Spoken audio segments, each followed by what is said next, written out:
Gente, eu gostaria de compartilhar então, já que o negócio é entrar assim de sola hoje, um texto do livro de Jeremias, capítulo de número 29. Para quem tem no celular ou quem trouxe sua Bíblia, Jeremias capítulo 29, nós vamos ler do primeiro versículo até o versículo de número 14, ok? E eu gostaria de hoje tratar com vocês um tema que eu chamo de fuga espiritual versus realidade. Fuga espiritual versus realidade. O texto também está lá nos telões. Deve estar numa versão lá, está na revista atualizada. Eu vou ler eu acho que isso aqui é a mesma versão, revista atualizada. Versículo 1 diz assim: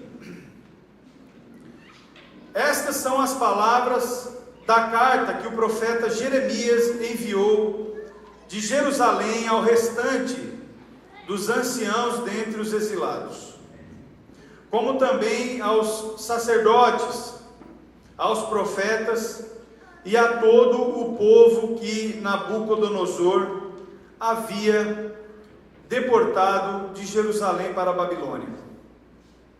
Isso se deu depois que o rei Joaquim, a rainha mãe e os funcionários do palácio e os chefes de Judá e Jerusalém, os carpinteiros e os artífices haviam saído de Jerusalém para o exílio.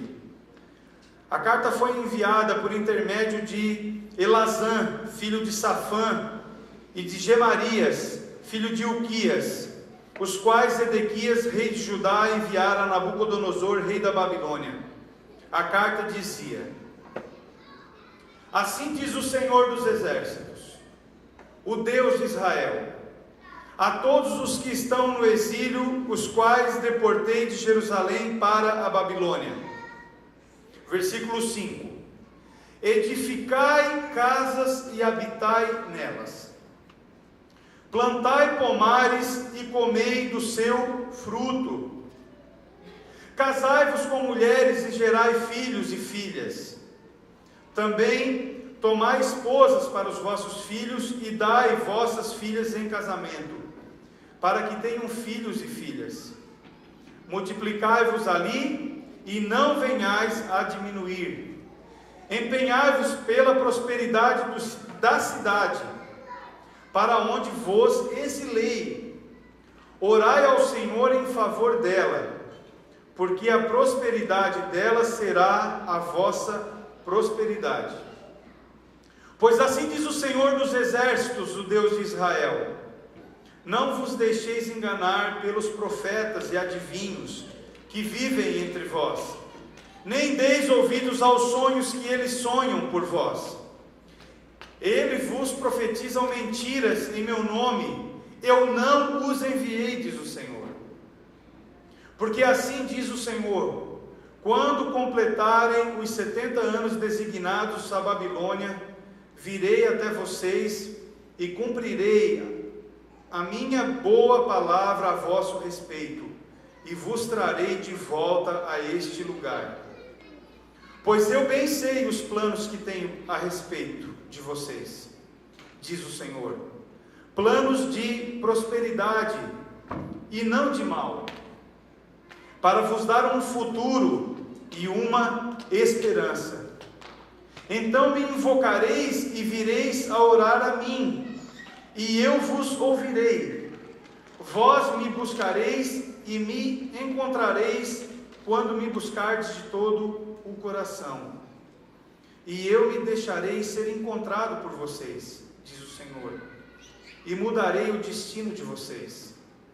Eu vos reunirei dentre as nações e de todos os lugares para onde vos dispersei, diz o Senhor, e vos trarei de volta para o lugar de onde vos exilei.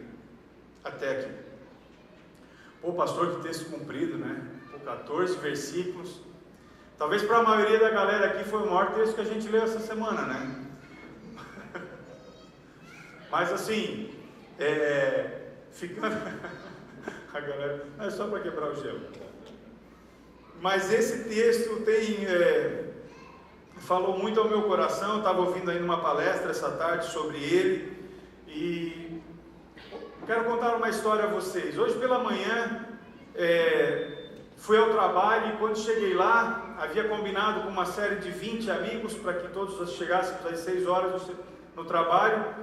E quando cheguei lá, tinha eu, um grilo, né?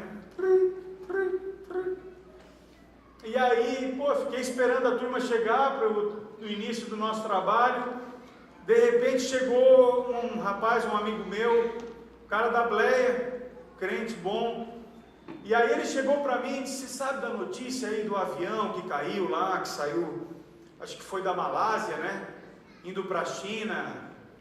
E, caiu com 239 pessoas e tal. Fiquei pensando, né? 6 horas da manhã, o cara já contando das tragédias, né? Mas fiquei com ele ali no papo. Eu disse: não, vi, hoje de manhã, enquanto eu me arrumava, assisti o jornal, estava vendo sobre as notícias desse acidente. E ele assim: meu irmão, nós que somos crentes, nós devíamos tudo sair dessa vida aqui. Jesus devia vir buscar nós bem rápido, porque não dá mais. Eu falei: é acidente para todo lado. Nós temos aqui gente, tem uma confraternização lá atrás. Boa noite.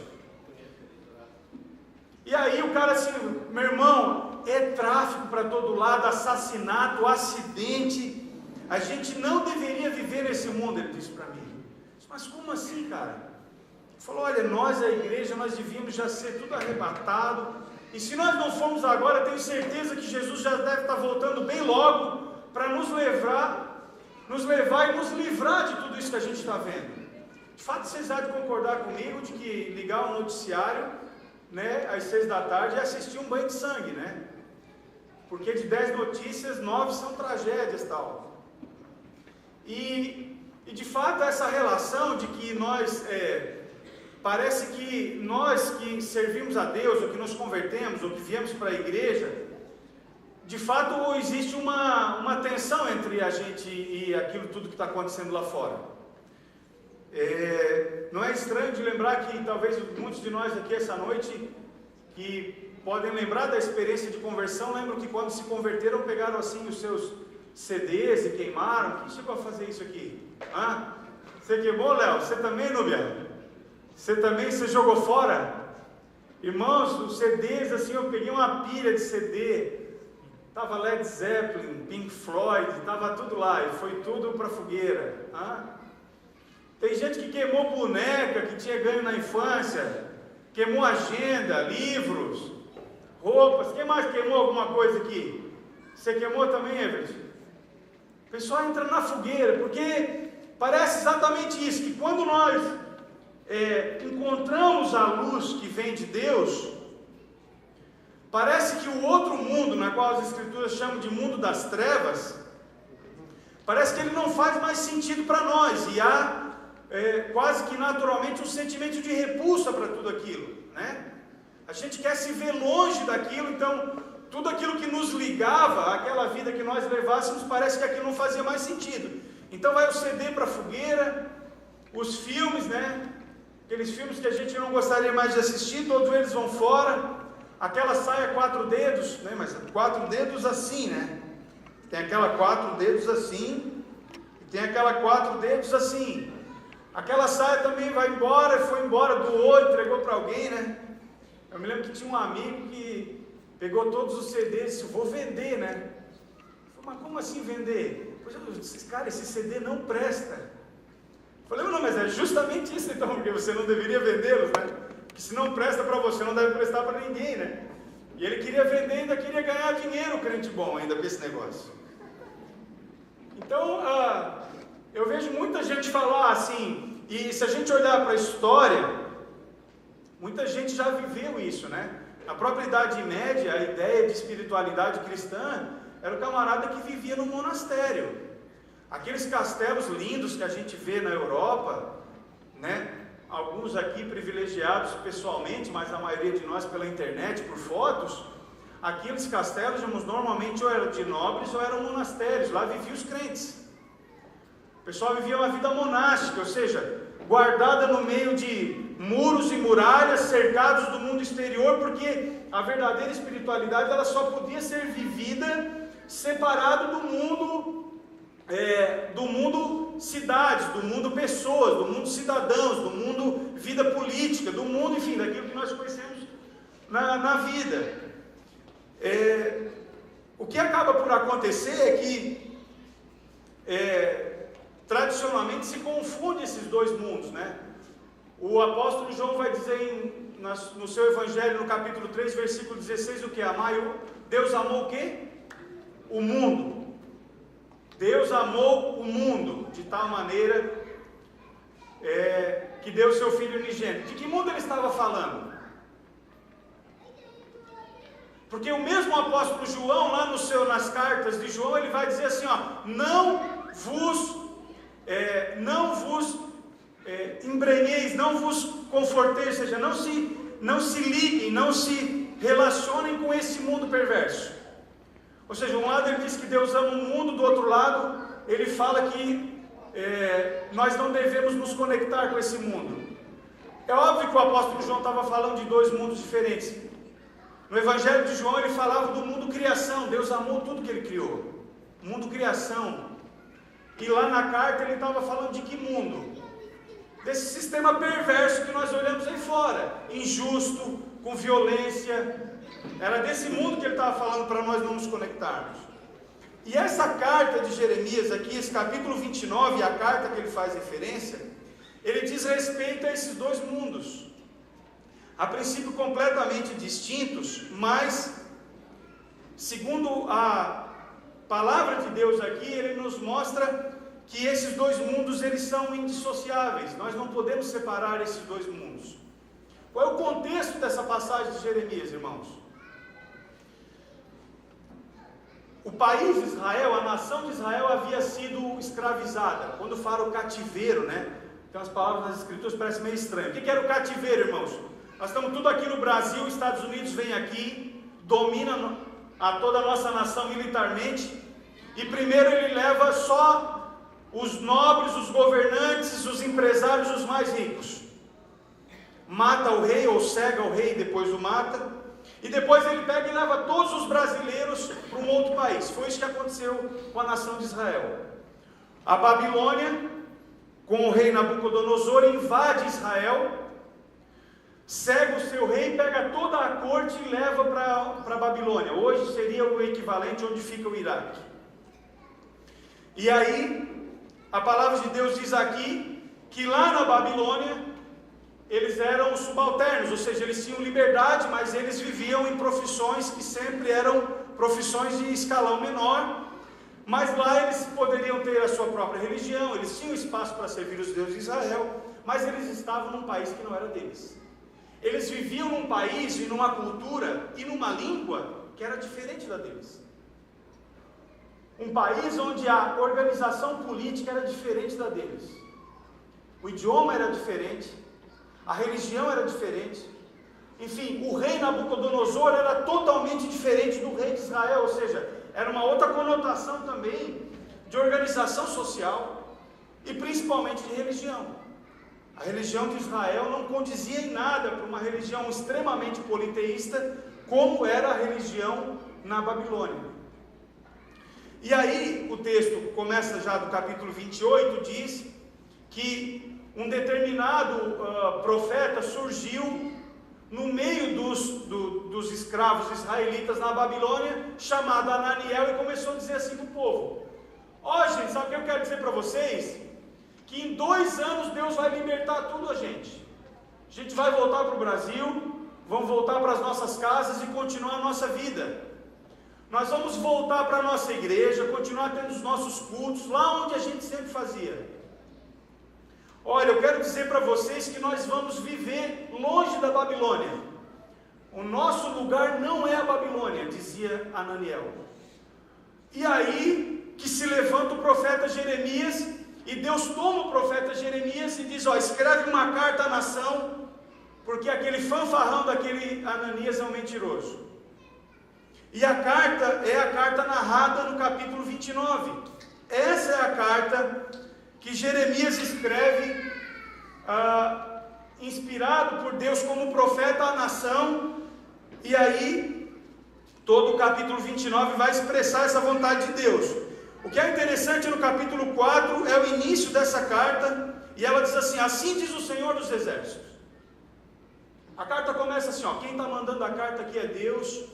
E deixa eu dizer uma coisa para vocês: o Deus de Israel, para todos vocês que estão aí vivendo na Babilônia, mas vocês não pertencem à Babilônia, vocês são de um outro reino. A carta é para vocês que vivem numa sociedade completamente distinta, que comunga de outros valores que vocês não comungam, que tem outros princípios que vocês não têm. É a vocês que estão exilados, vocês que vivem hoje da Babilônia. Para vocês eu digo, versículo 5: edificai casas aí na Babilônia, construir casas aí onde vocês estão, e habitar nessas casas. Plantai pomares, ele disse. Vão lá e plantem árvores frutíferas, plantem e planejem a sua plantação. Comei do fruto dessa terra, diz a carta de Deus ao povo da Babilônia. Digo mais a vocês: vocês tomem mulheres em casamentos, gerem filhos e filhas, e também tomar esposa para os filhos de vocês, ou seja, vocês vão ver os filhos de vocês casando. Multiplicai-vos aí onde vocês estão. E aí o versículo 7 conclui dizendo assim, ó: empenhai-vos pela prosperidade. Essa palavra prosperidade no hebraico é shalom, e nós já vamos falar dela. Empenhai-vos pela shalom da cidade, ou seja, empenhai-vos pela prosperidade da cidade. E a cidade não era Jerusalém, a cidade de que se falava aqui era a Babilônia. E ele diz assim, ó: empenhai-vos por prosperidade da cidade para onde eu vos exilei, e orai ao Senhor em favor desta cidade, porque a prosperidade desta cidade será também a prosperidade de vocês. Eu acho essa passagem essencial para a reflexão dessa noite. Orai para que a prosperidade desta cidade seja também a prosperidade de vocês, para que a shalom da Babilônia seja também a shalom de vocês. Eu fiquei demais impactado com esse texto, porque o que Deus estava dizendo a princípio era uma insanidade. Ele está dizendo o seguinte: vocês estão numa terra estranha, num lugar que é estranho para vocês, numa terra em que vocês e os seus valores são tidos como valores pequenos, como se vocês fossem motivos de zombaria. Vocês estão numa terra onde ter um só Deus é coisa de maluco, e mais, seguir as leis desse Deus é coisa de trouxa. Vocês vivem na Babilônia, e a Babilônia para vocês é um lugar totalmente estranho. Mas o Senhor diz assim: mas eu digo a vocês, edificai casas neste lugar, habitai nela. E mais eu digo a vocês, que se vocês só vão encontrar a shalom, a paz, a prosperidade, quando essa cidade encontrar a paz que há em vocês. E esse texto, então, ele chamou a atenção porque exatamente, como eu havia comentado aos irmãos, na minha conversão, eu vivi o mesmo conflito, e creio que vocês aqui hoje viveram os mesmos, e ainda vivem os mesmos conflitos dos exilados na Babilônia. Porque nós somos um povo de Deus, redimido pelo Senhor Jesus. Somos o que esse texto poderia chamar de habitantes da Jerusalém. Todavia, irmãos, gente, a terra a qual nós vivemos é uma terra que não compartilha dos valores que nós servimos, que nós entendemos como verdade. Muito pelo contrário, servir a lei de Deus diante da sociedade que a gente vive é loucura. E parece que o mais fácil seria realmente nós nos escondermos, né? E retornarmos para, como diz o irmão de hoje de manhã, que o Senhor nos tomasse e nos levasse de volta para Jerusalém Celestial, para que nós não pudéssemos viver nesse mundo. Viver nesse mundo era contrário à vontade de Deus. Mas não é isso que diz o texto. O texto diz que o próprio Senhor inspira Jeremias para que ele vá diante do povo e instrua o povo de que a Babilônia é o lugar do povo de Deus. A Jerusalém não é o nosso lugar ainda. O nosso lugar é a Babilônia. O nosso lugar é esse sistema perverso, é o quanto? Está no 14 agora? É o Big Brother Brasil 14, 15 ou 16. É a Babilônia da corrupção. É a Babilônia, sim, de todas as mazelas, da violência escancarada, do tiro na cabeça, do assalto no ônibus. É a Babilônia do incêndio, dos diversos deuses. É essa a sociedade que nós vivemos. E o desejo dos habitantes dessa Babilônia que serviam a Deus qual era? Era logo fugir daqui, era sair para um outro lugar. E aí o Senhor disse: não, fazei morada exatamente onde vocês estão. E eu fiquei perguntando, mas por que Deus diz uma coisa dessa? Por que Deus nos manda de contra a um exército, a um mundo que não nos aceita, de um mundo que não nos entende, que não nos reconhece, né? Se nós sairmos hoje aqui falar em fidelidade no relacionamento, irmãos, o pessoal está falando em swing. É uma outra nós falar aqui em virgindade, em pureza sexual. Nós falar para um cara que ele precisa trabalhar justamente, que ele precisa pagar os seus impostos, declarar o imposto de renda. Aí o cara vai falar assim: é um trouxa, meu. Você é um idiota, né? Por quê? Porque aí nós vivemos nesse sistema babilônico. E as leis que nós ouvimos, seja na igreja, seja na palavra de Deus, elas não coadunam com o mundo que nós vivemos. Você ouve essa palavra aqui nesse sábado, mas segunda-feira, quando você estiver lá no seu trampo, quando você estiver na escola que você estuda, a Babilônia está lá. Ou não está? A Babilônia está lá. Meditando nesse texto, eu imaginei o porquê Deus tinha levado o povo para a Babilônia e entendi o porquê da carta do Senhor.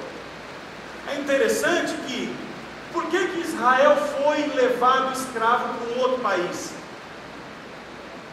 Porque Israel tinha sido chamado para ser sacerdote entre as nações. Israel tinha sido chamado povo escolhido por Deus para que através de Israel o mundo inteiro conhecesse o Deus que nós servimos. Era por isso que Israel tinha sido chamado. Era para que Israel servisse o sacerdócio universal, para que Israel fosse o representante de Deus entre os babilônios, entre os brasileiros, entre os norte-americanos, entre os bolivianos, paraguaios, argentinos, chilenos, etc. Quando Israel deixa de cumprir a sua função sacerdotal, quando o povo deixa de cumprir a sua função de ser um candeeiro, ou seja, de ser um instrumento de luz no meio da Babilônia, o que Deus fez com Israel? Cegou o seu rei e levou todo o povo cativo, escravo, para uma outra terra, para que justamente na Babilônia Israel aprendesse o seu ofício sacerdotal, para que estando num país estranho, diante de leis estranhas e diante de um povo estranho, Israel compreendesse que tinha sido chamado para cumprir uma função sacerdotal. Que era uma função sacerdotal? Para que através de Israel o mundo conhecesse o Senhor. Penso que todos nós hoje, de certa forma, assim como foi o tempo da Babilônia, e também foi no tempo do Egito, todos nós hoje vivemos como povo exilado.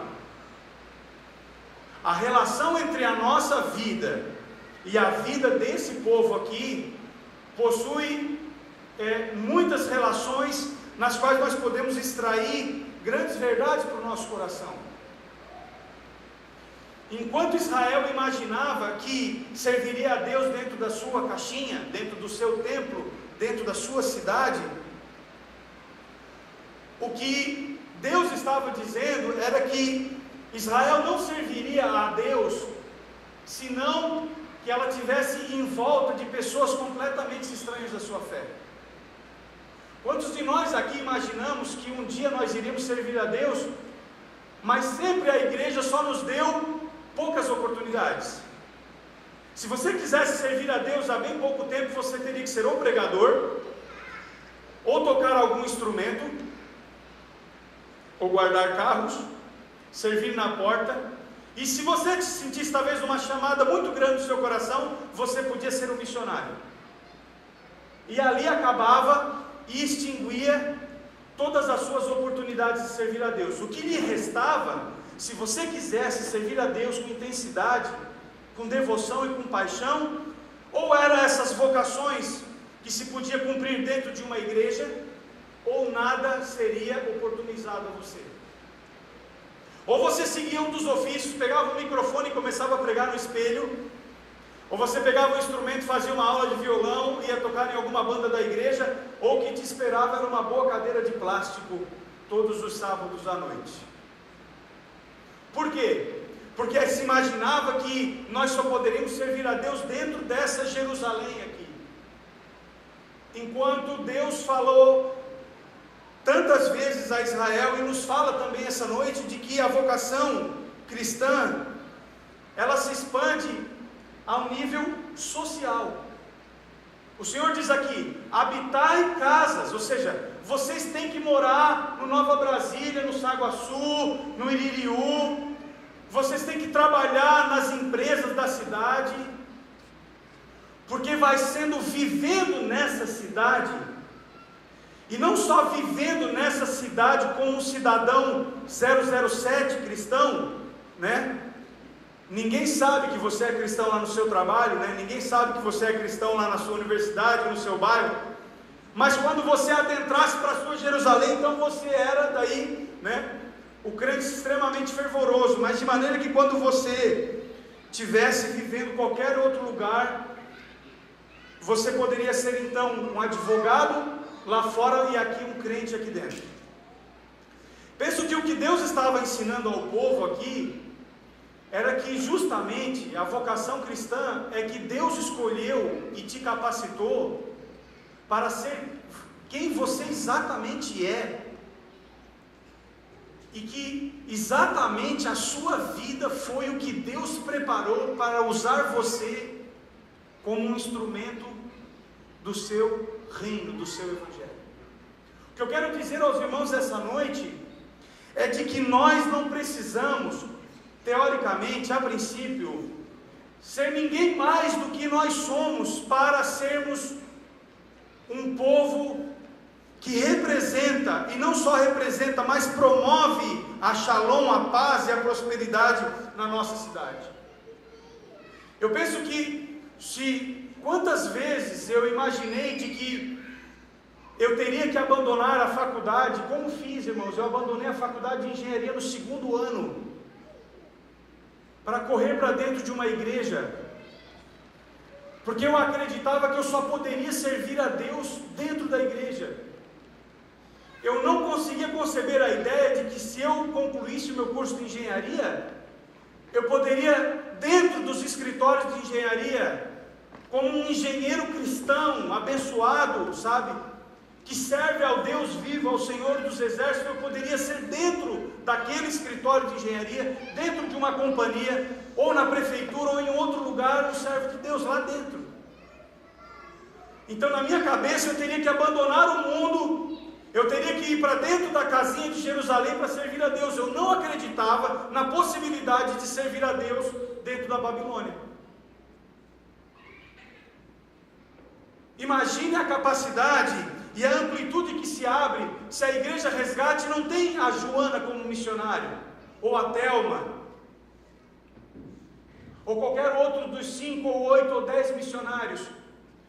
Mas imaginem vocês que cada um de vocês, exatamente no contexto em que vocês vivem, na casa que você vive, com todos os dilemas do seu lar, com todo o histórico, talvez de divórcio na sua casa, de violência, no bairro que você mora, com o nível de instrução que você tem, com a idade exata que você tem, com a profissão que você exerce ou que você deseja exercer, nesse tempo, nesse ano de 2014, com o idioma que você já conhece, com as roupas que você já tem, com os sapatos que você já tem, com as passagens de ônibus que você já possui, ou com o dinheiro que você tem, essas são as condições específicas, exatas, próprias, que Deus já deu a você, para que você seja um sacerdote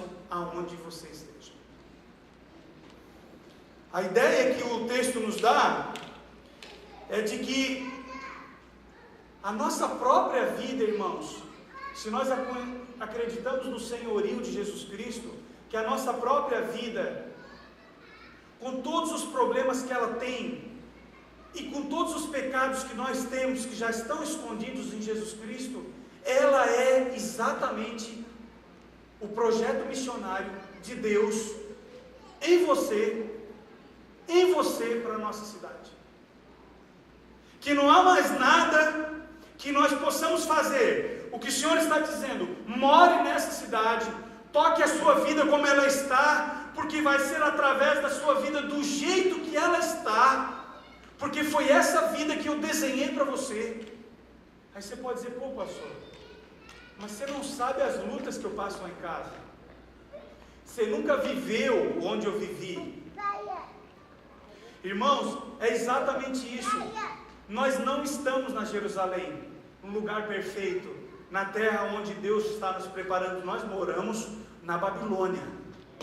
E a Babilônia tem porrada, tem violência, tem tiro, tem traição, tem mentira, tem roubo, tem discórdia, tem traíra, sabe? A Babilônia tem tudo isso. E eu pergunto: mas Deus, esse é o lugar que tu então quer nos usar? Eu pensei, hoje de manhã, quando estava num porão de uma máquina: Senhor, é aqui que tu queres me usar? Eu já fiz tanta coisa. Estou com 36 anos e eu estou aqui num porão de uma máquina no sábado de manhã. É esse o lugar que eu tenho que estar? É aqui nesse porão que tu queres me usar? E sabe o que o Senhor me disse lá no fundo do meu coração? É exatamente essa vida que eu te preparei. Com todas as vantagens que você tem, tela plana, micro-ondas, carro novo, mas também com todas as dificuldades. Trabalhar, acordar 4 horas da manhã, ir para a empresa, ganhar o salário que você tem. Foi essa a vida, foi essa a Babilônia que eu escolhi para você. Mas eu escolhi para que você viva, e eu vou brilhar exatamente em você dentro dessas circunstâncias.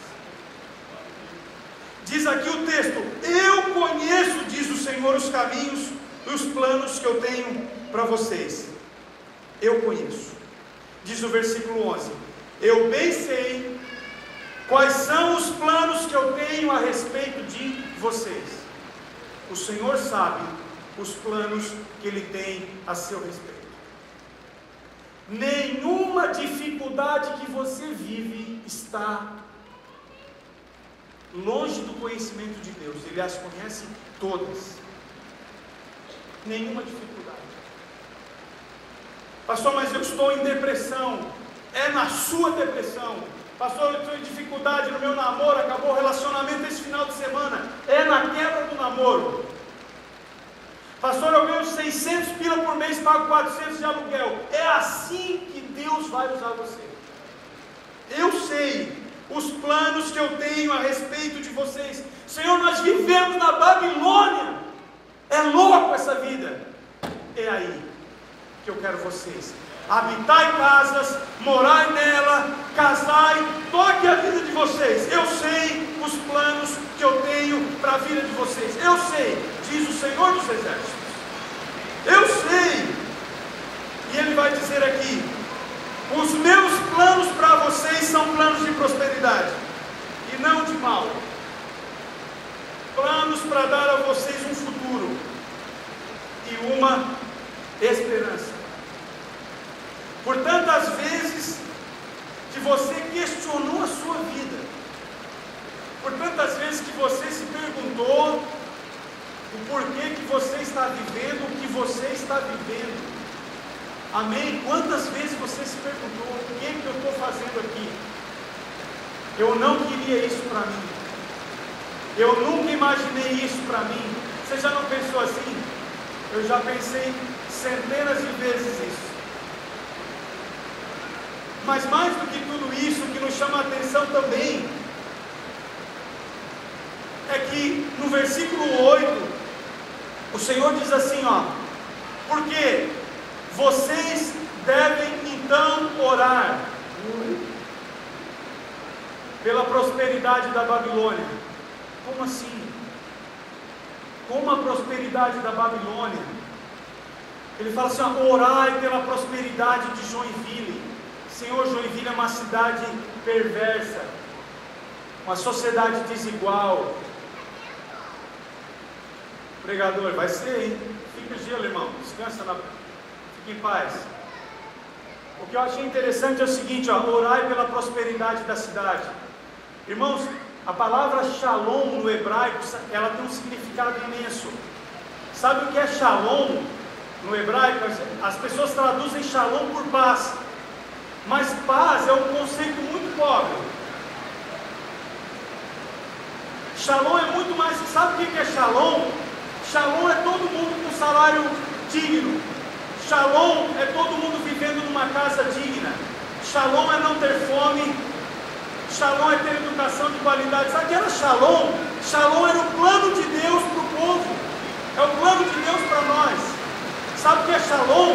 Shalom é você ter oportunidade, sabe, de trabalho, é você ter espaço para exercer a tua vocação. Sabe o que é shalom? Shalom não é ter ninguém que não tenha uma casa para ir à noite, ninguém que não esteja passando fome hoje, ou que tenha que estar debaixo dessa chuva. Isso é shalom. Shalom, irmãos, para Deus é um plano perfeito para nós. E sabe o que o povo estava dizendo? Eu quero uma shalom só para mim. Eu quero uma shalom lá na minha igreja, lá todo mundo come, todo mundo vive, todo mundo se alegra. Sabe o que Deus falou? Não. A shalom nossa, a nossa prosperidade, a nossa paz vai vir quando houver paz também na cidade de Joinville. Eu fiquei pensando, que maluquice é essa? Como é que Deus vai dizer que só haverá a prosperidade para nós quando vier a prosperidade para a cidade? De novo, compreendi o sentido de vocação. Nossa. O que Deus estava falando através daquela palavra, amados? Sabe por que a tua prosperidade vai vir só quando vier a prosperidade da cidade? É porque quando pessoas aqui do nosso meio se tornarem bons políticos, quando saírem do meio dos cristãos, bons vereadores, prefeitos, engenheiros, advogados, médicos, administradores, quando daqui saírem mecânicos, eletricistas, pessoas que trabalham com software, professores de inglês, engenheiro civil, o que mais que tem aqui? Tem tantas vocações aqui, professores de educação física, quando saírem daqui pessoas do comércio, quando a cidade começar a receber de nós a presença, quando nós nos chegarmos aonde nós habitamos, na nossa casa e no nosso trabalho, e lá as pessoas começarem a conhecer a lei de Deus, não por causa daquele crente chato que fica falando das 4 leis espirituais, entregando um versículo a cada manhã, mas pelo seu testemunho, pela sua honradez, pela sua justiça, pela integridade com que você trata as coisas, pela maneira digna como você se porta, pela verdade que sai da tua boca. Quando isso começar a acontecer entre nós na cidade, então vai começar a haver a shalom de Deus, não só aqui dentro, mas em toda a terra. O que o Senhor estava dizendo é que o Senhor não queria que os israelitas voltassem para Jerusalém sem que a Babilônia que nós habitamos conheça o Deus vivo, o Deus Altíssimo. É que na mesma medida em que nós conseguirmos viver lá, da mesma maneira como vivemos aqui, o Senhor não vai ser só Senhor dessa terra, mas será também daquela. Que Ele não vai ser só Senhor de Jerusalém, mas Ele vai ser o Senhor de todas as nações. O Senhor da prefeitura, da Embraco, da Tupi. O Senhor, quando nós tivermos bons síndicos, que mediam a paz entre os seus moradores, quando nós tivermos pessoas que com suas mãos habitem a cidade de Joinville, e com as suas vocações, que já estão dentro de vocês, tragam à mente aquilo que vocês amam fazer. Vocês já nasceram amando fazer isso. Quantos tem aqui a arte de representar teatro, ou de pintar, ou dos esportes, ou das ciências? Quantos aqui são pedagogos, professores? Quantos? Quantos aqui sabem mexer com internet, redes sociais? Quantos?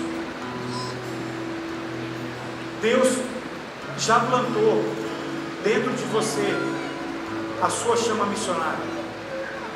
Pastor, qual é o meu campo?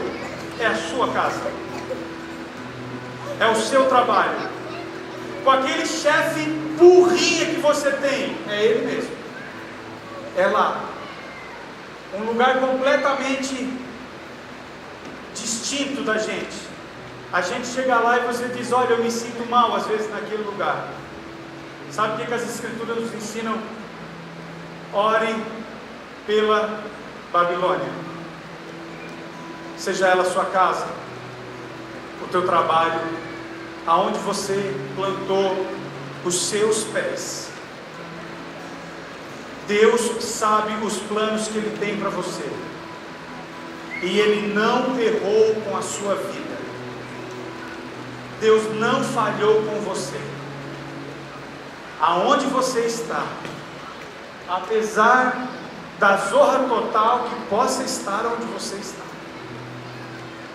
Deus tem planos para nós, e os planos dele é que essa shalom que nós sentimos aqui, onde nós podemos ser amigos, comer à mesa juntos, brincar juntos, esse shalom que nós temos aqui, que nos faz ir até a praia do Luau, que nos reúne numa roda de violão, que nos ensina a viver em comunidade, essa shalom Deus quer para Joinville também. Deus quer para a nossa cidade. Ela é a Babilônia. Nós somos os exilados, o povo de Deus. Quisera todos nós estarmos de volta, ou um dia retornarmos para Jerusalém. Enquanto não chegar esse tempo, diz a palavra de Deus que foram 70 anos. Cumpramos todos nós o chamado que já está aí, a semente já está aí. O que você ama fazer? É isso que Deus está trazendo à mente o seu coração. Qual é o teu talento? Pensei eu hoje naquele porão de máquina fazendo as instalações elétricas. Quem não sabe, eu sou eletricista. Deus me quer aqui nessa manhã, coordenando eletricistas a instalar os motores de máquina, a encontrar as pessoas que eu vou ver essa manhã, a almoçar exatamente com aquelas pessoas que eu me sentei hoje ao meio-dia, e que nenhuma delas tinha qualquer relação com a Jerusalém que eu ansiava estar. Eu ansiava estar aqui no esconderijo hoje à noite. Ansiava estar talvez hoje dando aula numa faculdade, fazendo um doutorado. Qual é o seu sonho? Onde você queria estar hoje? A sua Jerusalém está aqui. Mas o Senhor disse que a Babilônia é o pé que nós pisamos. E é nessa Babilônia que Deus quer nos usar. Nós, do esconderijo, nós jovens que servimos a Deus, temos que ter essa noção, essa percepção, que Deus não errou com a sua vida, que o teu acordar até o teu deitar já é o teu plano missionário. É lá que Deus quer fazer de você sacerdote. Israel podia ter muito bem aprendido isso em Jerusalém, mas não soube. Então Deus mandou para o cativeiro. Esse é o nosso cativeiro. Que o Senhor reacenda a chama no seu coração, de lembrar todos os dias que Deus não esqueceu de você. Deus não errou os seus planos para você. E o melhor de Deus não está por vir. Não está por vir o melhor de Deus. O melhor de Deus é o hoje. O melhor de Deus é que você abriu os olhos essa manhã. O melhor de Deus é que o nosso coração ainda bate. O melhor de Deus é que nós estamos vivos. E o tempo de hoje é o tempo de Deus para nós. O amanhã pertence ao Senhor. O hoje, como diz essa palavra, assim diz o Senhor dos Exércitos: os planos que eu tenho para vocês, embora os nossos olhos não possam perceber, são planos de vos trazer a Shalom, a paz, aqui, na sua casa, no seu trabalho, na cidade de Joinville. É engraçado pensar, por que nós não nascemos em um outro país? Nós não escolhemos o lugar que nós nascemos. Quem escolheu o lugar que você nasceu? Ninguém pôde escolher o lugar que nasceu. Deus escolheu o lugar que nós nascemos. E é interessante pensar que Deus então escolheu aleatoriamente, como alguém que escolheu um papelzinho no meio de muitos papelzinhos e disse: eu queria que o Léo nascesse em Joinville. Como se Deus estivesse jogando cartas ou adivinhando. Não. Se Deus escolheu para você essa cidade, se Deus escolheu para você essas ruas, essa prefeitura, essas empresas, se Deus escolheu para você essa universidade, se Deus escolheu para nós esse preço de passagem de ônibus, se nós nascemos nesse contexto, esse contexto deve nos afetar. Porque o que Deus está dizendo para nós é que o contexto da cidade nos diz respeito. Que aquela passagem de 3,40, 3,20, em que os estudantes se quebram para pagar, deve nos dizer respeito. Porque só haverá Shalom na nossa vida quando houver Shalom na vida deles também. Se Deus nos trouxe o pão sobre a mesa, tem gente que hoje não comeu. Se nós quisermos a Shalom para a nossa vida, o que diz a palavra de Deus? A Shalom precisa chegar na vida dele também. A Shalom precisa chegar no Vila Nova, precisa chegar, a Shalom de Deus precisa estar lá. E quando ela estiver lá, ela também estará aqui. Quando ela estiver lá, ela também estará aqui. Orai, diz o Senhor. Orai, diz o Senhor, para que a Shalom venha sobre a nossa cidade. Orai para que a Shalom venha sobre a sua casa. Orai para que essa prosperidade de Deus venha sobre aonde nós estivermos. A Babilônia, e eu já estou concluindo, também tem a sua Shalom. Qual é a Shalom da Babilônia? A Shalom da Babilônia é uma paz que se conquista quando eu não preciso me interessar por ninguém. Qual é a Shalom da Babilônia? Sentar na frente do DVD da minha casa, com a minha pipoca, no meu sofá, e nunca, em nenhum momento, se interessar por ninguém. É óbvio que todos nós podemos sentar no nosso sofá, mas qual é a Shalom? Como é que se tem paz hoje? A paz hoje é quando eu vivo a minha vida e que os outros se explodam. Quando eu não me incomodo com ninguém, não é? Não quero me incomodar com nada. Não quero me incomodar com ninguém, cada um que se vire. Eu quero o meu cantinho, o meu sossego. Essa é a Shalom da Babilônia. A Shalom do reino de Deus é outra. É uma paz que vem de Deus e que Deus já nos instaurou como sacerdotes a levar essa Shalom aonde nós formos. A Babilônia também tem a sua prosperidade. Qual é a prosperidade da Babilônia? É quando eu tiver cada vez mais coisas, e mais celulares, e TV, e eletrônico, e casas, jet skis, e vai embora. Quanto mais você tem, mais prosperidade você tem. Qual é a prosperidade do reino? É quando todos têm. Essa é a Shalom e a prosperidade do reino. Não é quando eu tenho, é quando todos têm. Não é quando eu tenho pão na mesa, mas é quando todos têm na mesa o pão. Essa é a Shalom do reino. E nós, como jovens cristãos, não podemos cair na caretice. Lá tem uma paz, aqui tem outra paz. A paz aqui é justiça. Paz lá é não compromisso. Se vira. Lá tem uma prosperidade, nós temos outra prosperidade. E a Babilônia e Jerusalém estão em luta o tempo todo. Nós podemos fugir da realidade, ou nós podemos viver totalmente inserido na nossa realidade. João Batista foi o maior homem nascido de mulher segundo Jesus. Vivia embrenhado no meio do mato. Vocês já escutaram isso 200 vezes, mas eu vou falar de novo.